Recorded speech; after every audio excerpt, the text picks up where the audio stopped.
Kenyans who are considered dissenters here could run to Tanzania or to Uganda and be free, the same from Uganda and Tanzania. But this is a new trend that all three leaders are working together, and we can see that all are in agreement, and the same thing is happening across board. Now, Roland is actually brought a very important question and point that was it regression or because what happened? And it is true.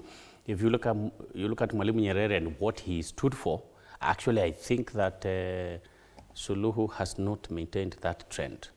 Magufuli tried to be a big nationalist, you know, protecting the Tanzanians. And for that matter, I'm very sure Nyerere would be smiling.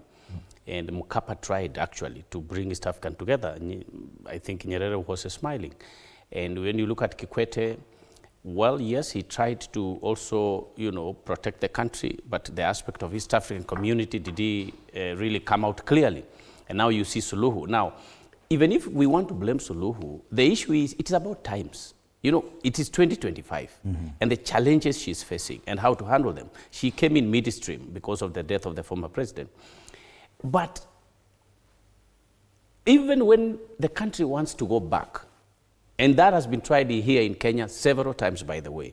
I'm now waiting to see, we are all waiting to see the post-Raila Odinga, you know, reaction to our own democracy. All people who go to state houses are human beings, and this must be understood. They are not ready to pick up democracy as it is, especially in this part of the world, in Africa. They are not ready to accept democratic governance structures the way they are, because if they actually accept, East Africa would be one of the richest economic hubs.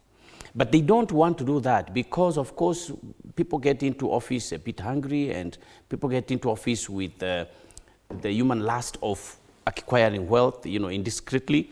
So, and that is the part whether did the country regress or not.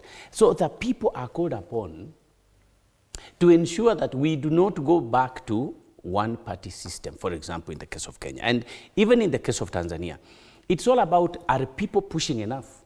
Because if you just sit back and say, you know, we had a very good president called Nyerere who started the country, and therefore we expect everyone else to follow, that is where we miss it, and that is where the leaders go wrong. So it's all about putting your leaders on toes throughout, not just during elections, but also during the 5 years of a country's governance. All right. And this trend, has it in any way been fueled by this attempt to actually merge and have